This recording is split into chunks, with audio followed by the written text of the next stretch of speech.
കൊല്ലം ആലഞ്ചേരിയിൽ വാഹനാപകടത്തിൽ 3 പേർക്ക് പരിക്ക്. ആലഞ്ചേരി ചില്ലി പ്ലാന്റിന് സമീപമായിരുന്നു അപകടം നടന്നത്.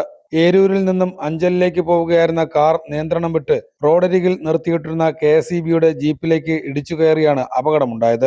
ജീപ്പിന് സമീപം നിൽക്കുകയായിരുന്ന ജീപ്പ് ഡ്രൈവർ ശ്യാം, KSEB ജീവനക്കാരൻ ഷിജിലാൽ എന്നിവർക്കാണ് പരിക്കേറ്റത്.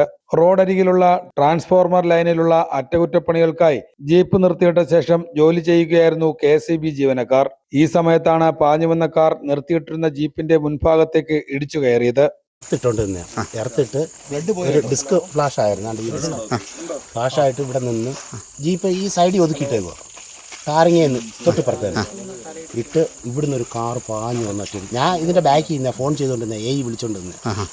അന്നേരത്തേക്ക് ജീപ്പ് വന്ന് എൻ്റെ ബാക്കിൽ ഇടിക്കുന്നത് എനിക്ക് അറിയാവുന്നത്. എൻ്റെ കയ്യിൽ ഫോണും പോയി ഇതെല്ലാം പോയിട്ട് അങ്ങ് അപ്പുറത്ത് നിന്നതാണ്. അന്നേരം ഇവിടെ 2 പേര് കൊണ്ടുവന്ന് തീർക്കുന്നത് ചാടി ഇടിച്ചപ്പോൾ ശ്യാമിൻ്റെ ഇവിടെ കൈയെല്ലാം കൂടെ ഇടിച്ചു. ശ്യാം നമ്മുടെ KSEB ജീവനക്കാരനാ? അല്ല അല്ല അല്ല ഡ്രൈവറാണ്. കോൺട്രാക്ട് അത് കോൺട്രാക്ടർ വണ്ടിയും കോൺട്രാക്ടർ ഡ്രൈവറുമാണ്. കൈക്ക് കുഴപ്പമില്ല. എൻ്റെ കൈയാണ് ഇത്രയും പറഞ്ഞു.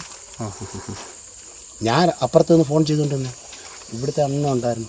ഏരൂർ സ്വദേശി സുരേന്ദ്രന്റെ ഉടമസ്ഥതയിലുള്ള കാറാണ് അപകടത്തിൽപ്പെട്ടത്. അപകടത്തിൽ സാരമായി പരിക്കേറ്റ കാർ യാത്രികനെ അഞ്ചലിലെ സ്വകാര്യ ആശുപത്രിയിൽ പ്രവേശിപ്പിച്ചു.